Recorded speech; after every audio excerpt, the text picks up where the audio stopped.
कृषि के लिए प्रयुक्त जमीन का क्षेत्रफल दिन ब दिन कम होता जा रहा है, मगर खाने वालों की संख्या बाढ़ की तरह दिन व दिन बढ़ता चला जा रहा है। इस वजह से खाद्य वस्तुओं की कमी की समस्या अब हमारे सामने उत्पन्न हो रहा है। बढ़ती जनसंख्या के साथ ज्यादा उत्पादन मात्रा बढ़ाया जाए, इसके लिए कई किसानों ने खेतों में अनेक रासायनिक खादों, विविध प्रकार के कीटनाशकों का प्रयोग कर रहे हैं।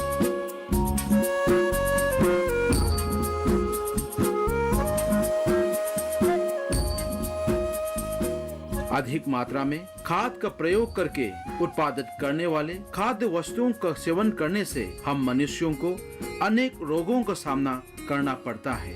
इस प्रकार संभावित खतरों से बचाव एवं किसानों की आमदनी बढ़ाने के उद्देश्य से चलाया गया एक प्रयोजन है mission organic for value chains development for north east.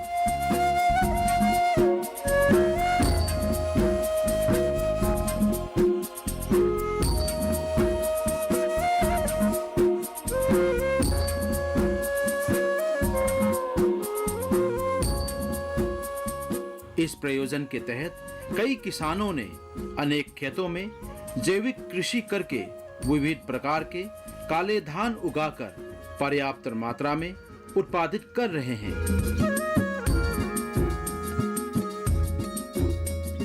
इस प्रयोजन को सफलतापूर्वक क्रियान्वित करने के लिए कृषि विभाग ने नोडल विभाग बनकर एवं ग्रीन फाउंडेशन द्वारा सर्विस प्रोवाइडर बनकर चुने गए अनेक किसानों के साथ SRI की कृषि पद्धति का प्रयोग करके काले धान को उगाने के अनेक कार्य किए गए।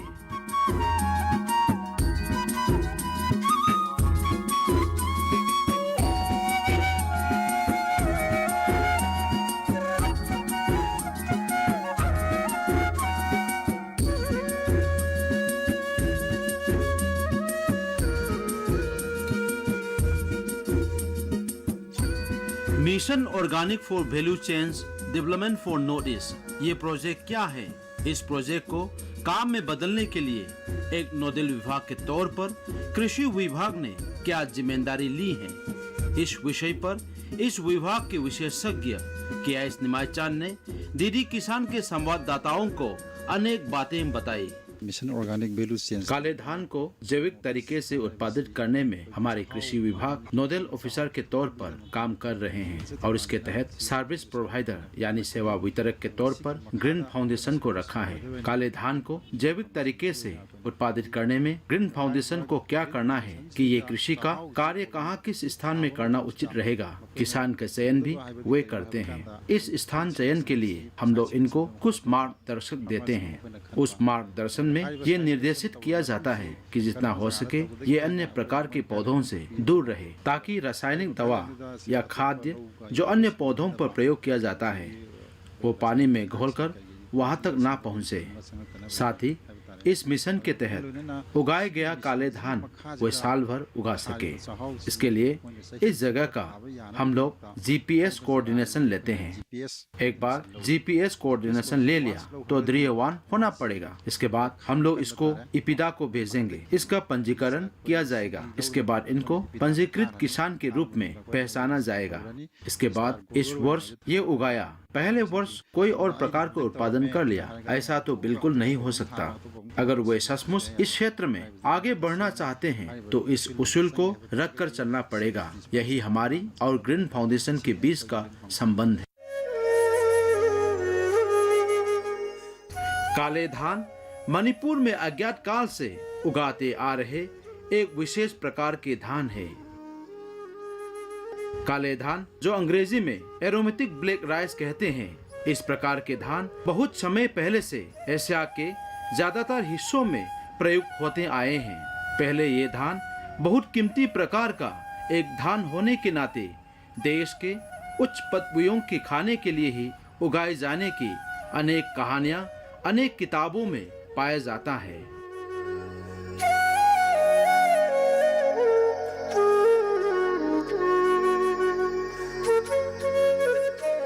मगर आज तो इस प्रकार के धान में प्राप्त स्वास्थ्य के लिए विशेष लाभदायक तत्वों को विस्तृत रूप से समझने के साथ साथ अमेरिका, ऑस्ट्रेलिया एवं यूरोप आदि अनेक विदेशों में भी इसको बड़े चाव से खाने की मात्रा धीरे धीरे बढ़ रही है।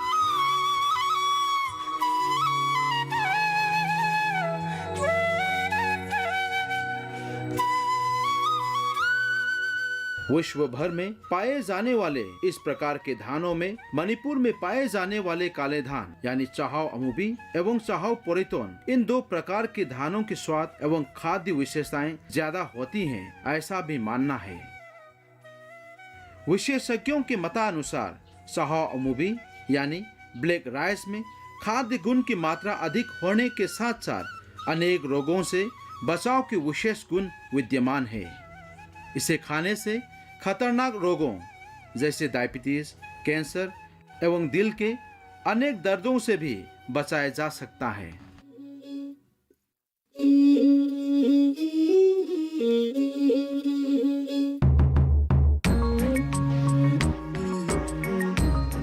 बहुत पहले समय से मणिपुर में इस काले धान को विशेष अवसरों पर अलग अलग पकवान बनाकर खाए जाते हैं एवं इस धान से बने केक लोग बड़े चाव से खाते हैं।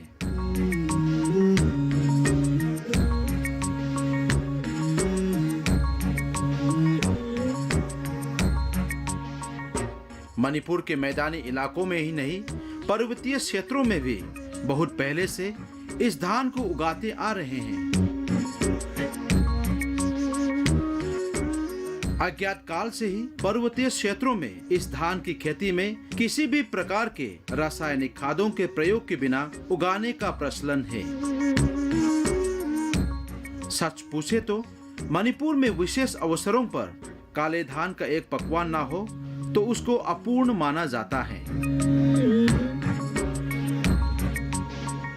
इस विशेष धान के विशेष गुणों को पहचानते हुए भारत सरकार ने भी अक्टूबर माह में आयोजित वर्ल्ड फूड डे पर इस धान का एक विशेष स्थान रखा है।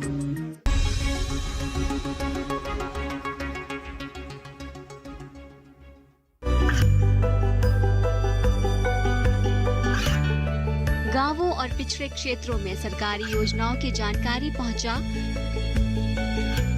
देश में कौशल और क्षमता विकास कर ग्रामीणों को सामाजिक बदलाव और विकास से जोड़ने की दूरदर्शन किसान की पहल चौपाल चर्चा देखें सोमवार से शुक्रवार सुबह 9 बजे।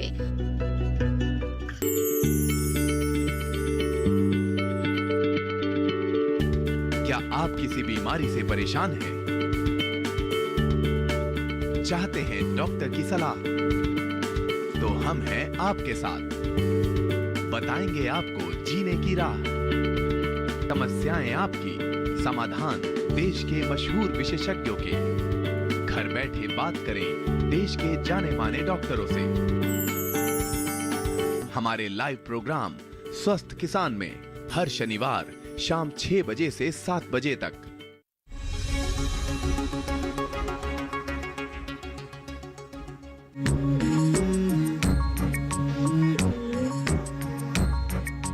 एक समय में मणिपुर के हर किसान अपने खेतों में काले धान भले ही कम मात्रा में हो लेकिन उगाते जरूर थे, मगर धीरे धीरे वो प्रचलन लुप्त हो गई और काले धान उगाने वाले किसानों की संख्या अब बस कुछ गिने चुने ही रह गए हैं। फिर भी अब mission organic value chains development for north east India के तहत कई किसानों से जैविक कृषि करके काले धान का उत्पादन करवाकर किसानों की आमदनी बढ़ाने के साथ साथ विश्व भर के लोगों तक चाहाओ अमुबी और चाहाओ पोरेतोन को उपलब्ध करवाने का घोर प्रयास हो रहा है।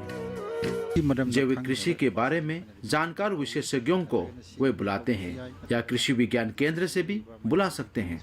प्रमुख रूप में विभाग की ओर से मैं ही तो जाता हूँ। इस विशेष प्रकार के अन्न को कैसे उगाना है, इस विषय पर हम लोग किसानों को प्रशिक्षण देते हैं। इस प्रकार का अन्न उगाने में ज्यादा खाद्य की आवश्यकता नहीं पड़ती, यानी नाइट्रोजन की बहुत कम मात्रा में आवश्यकता पड़ती है।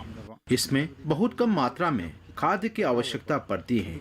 इसमें एंटीऑक्सीडेंट की मात्रा बहुत अधिक होती है। इसमें और भी कई सारे अन्य मिनरल्स पाए जाते हैं, इसलिए हमने इनको जैविक तरीके से उगाने का सलाह दिया।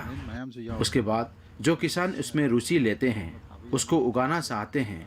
हमने उनका एक फार्मर इंटीग्रेटेड ग्रुप बनवाया। इसके बाद हमारे कुछ लोग और सर्विस प्रोवाइडर के लोग एक साथ मिलकर खेत में जाते हैं। उसके बाद इसकी खेती शुरू होती है। ये मिशन 3 साल का है। अभी इसको और आगे बढ़ाना या ना बढ़ाना ये तो भारत सरकार के अनुसार है। इन 3 सालों के लिए पहले साल और दूसरे साल में ऑफ फार्म और ऑन फार्म के तौर पर जो भी लागत के पैसे होते हैं वे हम लोग सर्विस प्रोवाइडर के हाथों उन तक पहुंचाते हैं। उनसे वे लोग अपने आप बंदोबस्त करते हैं। प्रशिक्षण के भी अलग से कुछ पैसे देते हैं। इन सब से सारे काम वे ही करते हैं। हम तो बस निरीक्षण के स्तर पर रहते हैं। वे लोग जो भी कर रहे हैं सही कर रहे हैं या गलत कर रहे हैं हम वो देखते हैं। प्रशिक्षण सही ढंग से ही दी जा रही है या नहीं, इन सब का सूक्ष्म निरीक्षण करना हमारा काम है। और जो भी आर्थिक आवश्यकताओं का बंदोबस्त है वो सर्विस प्रोवाइडर के हाथों होते हैं।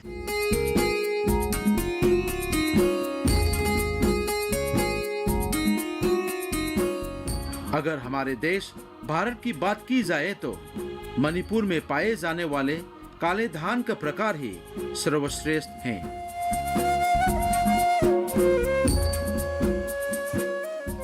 यहाँ से काले धान पूर्णतः उत्पादित करवाने के लिए सेवा वितरक के तौर पर ग्रीन फाउंडेशन ने मणिपुर के किन किन जिलों में किसानों के साथ मिलकर इस काम को किया है।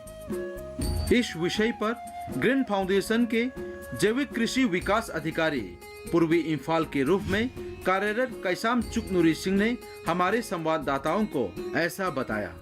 एग्रीकल्चर डिपार्टमेंट का कुछ नजरगा इसकी मसीगी मखादा कृषि विभाग और किसानों के साथ मिलकर इस स्कीम के तहत जैविक पद्धति से काले धान उगाने का काम कर रहे हैं। मणिपुर के 4 जिलों जैसे थौबाल जिला, विष्णुपुर जिला, पूर्वी इंफाल और पश्चिमी इंफाल के जिलों में लगभग 200,000 किसान हैं। हम लोग कृषि विभाग के साथ मिलकर इन जगहों में जाकर जानकारी देते हैं। अनेक प्रशिक्षण कार्यक्रम का आयोजन किया जाता है। हम लोगों ने जिन जगहों का चयन किया है उन जगहों को हम गौर से देखते हैं कि क्या इन जगहों पर जैविक कृषि का काम हो सकता है या नहीं। इसके बाद हम लोग ये भी देखते हैं कि जहाँ ये खेती करनी है वो जगह अन्य कृषि करने वाले खेतों से अलग हैं या नहीं। जहाँ अन्य पौधों की कृषि में रासायनिक पदार्थों का प्रयोग होता है वहाँ से पानी इन काले धान उगाने वाले खेतों तक नहीं पहुँचनी चाहिए। वैज्ञानिकों के साथ चलकर हमारे ग्रीन फाउंडेशन के सदस्य भी कृषि स्थल में जाते हैं और जैविक कृषि कैसे करनी है, इस कृषि पद्धति में इस काले धान की खेती कैसे करनी है, इन विषयों की जानकारी किसानों को देते हैं। इस पद्धति में कृषि का काम करने में लगने वाले खाद्यों, कीटनाशकों एवं अन्य आवश्यक सामग्री सब कुछ हमारे ग्रीन फाउंडेशन के लोगों से जितना बन पड़ता है हम उतना किसानों को बेशुल्क मदद करने का प्रयास करते हैं। हम किसानों के अलग अलग कंपनियों बनवाते हैं जिनके जरिए हम आगे उनकी सहायता करते रहेंगे और आगे उनको भी अपने उत्पादों को बेचने का बाजार जरूर मिल जाएगा। अगर उत्पादन की बात की जाए तो काले धान उगाने से जो उत्पादन किसानों को मिलता है वह अन्य प्रकार के धानों की तुलना में कम होता है। फिर भी भारत के बाजारों में बेचने में ज्यादा महंगा होने के कारण कम उत्पादन होने पर भी ज्यादा लाभ प्राप्त हो सकता है।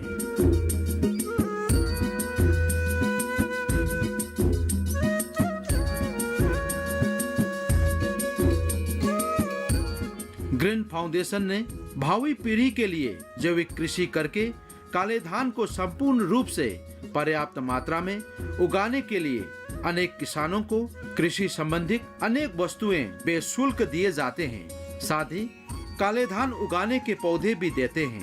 अच्छे कृषि पद्धतियों जैसे एसआरआई आदि के कृषि पद्धतियों से जैविक तौर पर उत्पादित काले धान को 50-50 रुपए प्रति किलो के हिसाब से ग्रीन फाउंडेशन ने खरीदा। इससे पहले से प्रचलित यानी रासायनिक खाद के अनेक प्रकारों, कीटनाशकों के अनेक प्रकार की अधिक मात्रा में प्रयोग करने का प्रचलन धीरे धीरे कम हो रहे हैं।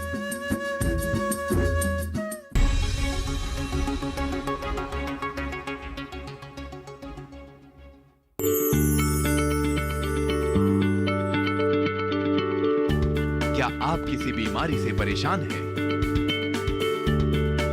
चाहते हैं डॉक्टर की सलाह? तो हम हैं आपके साथ, बताएंगे आपको जीने की राह। समस्याएं आपकी, समाधान देश के मशहूर विशेषज्ञों के। घर बैठे बात करें देश के जाने माने डॉक्टरों से। हमारे लाइव प्रोग्राम स्वस्थ किसान में हर शनिवार शाम 6 बजे से 7 बजे तक। खुशहाल होंगे खेत, पशु रहेंगे स्वस्थ, सरकारी स्कीम का होगा लाभ, जब एक्सपर्ट्स का मिलेगा साथ, आपके सवाल विशेषज्ञों के जवाब, सिर्फ एक फोन कॉल की दूरी पर। देखिए किसानों का अपना प्रोग्राम हेलो किसान, सोमवार से शुक्रवार शाम 6 बजे से सिर्फ दूरदर्शन किसान पर।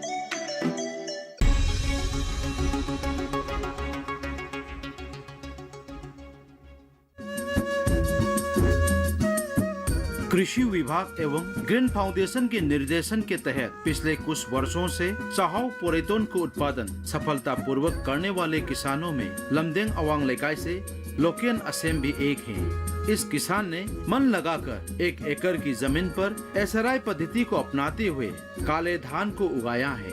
पिछले वर्षों में इस किसान ने काले धान उगाने का पूर्ण लाभ प्राप्त किया।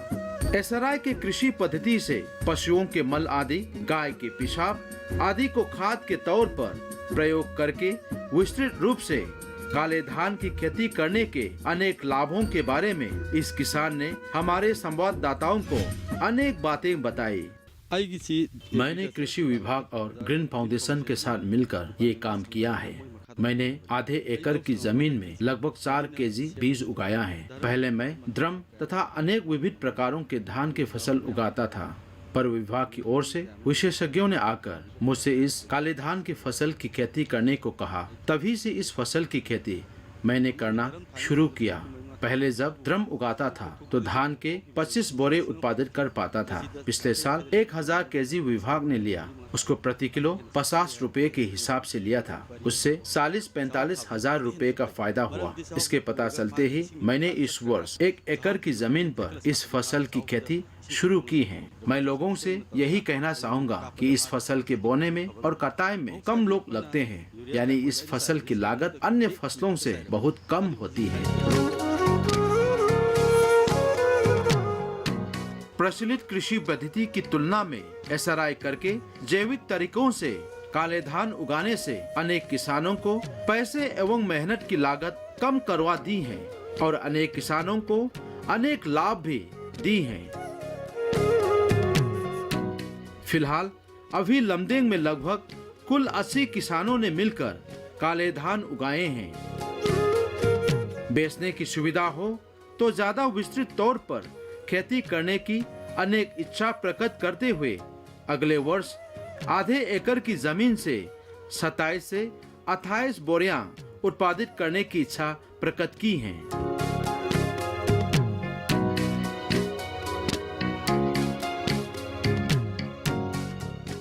चाहाओ, जिसे अंग्रेजी में एरोमेटिक ब्लैक राइस कहते हैं, इस प्रकार का धान हमारे यहाँ रोज सुबह शाम नहीं पकाया जाता। किसी किसी घर में कभी कभी खाने के मूल्य वृद्धि हेतु थोड़े ही मात्रा में पकाकर खाया जाता है। अपने खेत में से जितने इस धान की उत्पादन होती है उसमें से 20 या 30 बोरियां तत्काल ही नहीं बेच सकते। इसमें किसानों को काफी मुश्किलों का सामना करना पड़ता है। किसानों द्वारा उत्पादित काले धान के उत्पादों को तत्काल ही बेचकर पैसों में जल्दी परिवर्तन हो जाए, इसके लिए बाहर के अनेक फार्मों के साथ समझौता भी हो रहा है। साथ ही ई ऑक्शन में भी पंजीकृत किया जा चुका है।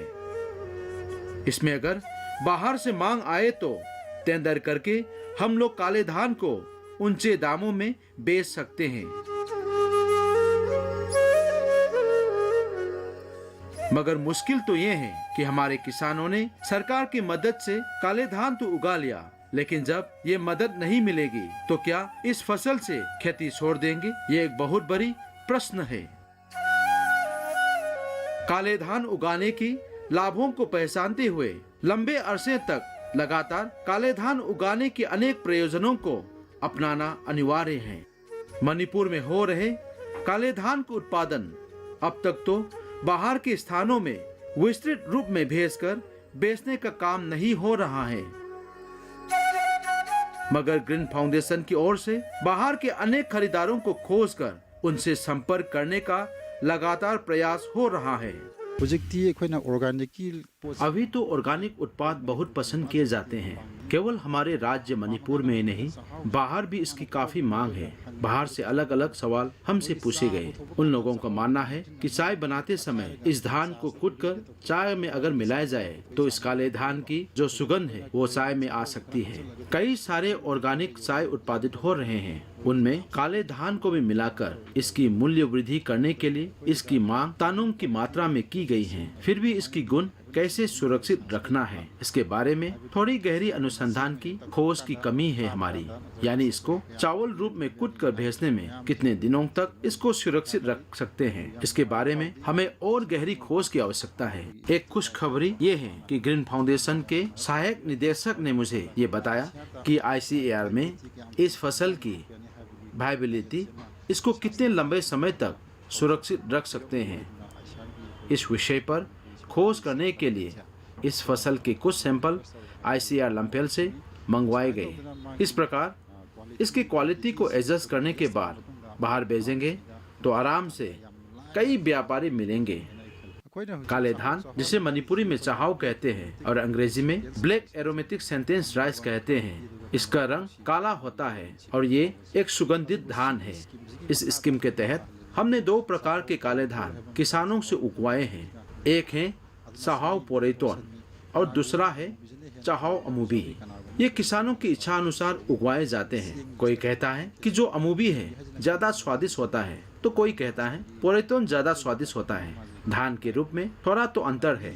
चाहाव अमूबी ज्यादा गहरे काले रंग का होता है और पोरेतोन जो है थोड़े कम गहरे काले रंग का होता है। हमने केवल इन 2 प्रकारों को लिया है। काले धान के रूप में अनेक प्रकार पाए जाते हैं, लेकिन हमने तो केवल इन 2 प्रकार के धानों के सैंपल बाहर भेजकर इस पर प्रयोग किया है।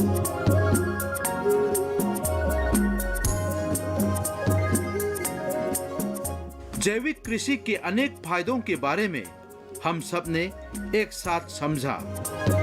इसके साथ साथ हमारे कृषि के लिए उपयुक्त कुछ जमीनों पर से गुणवान एवं बहुमूल्य उत्पादों का उत्पादन करके विश्व के बाजारों तक पहुंचाने के साथ साथ किसानों की आर्थिक स्थिति सुधारने के विशेष प्रयोजनों पर ध्यान देने की आवश्यकता है। इस विषय पर सरकार एवं संबंधित कार्यालयों को विशेष ध्यान देने की आवश्यकता है।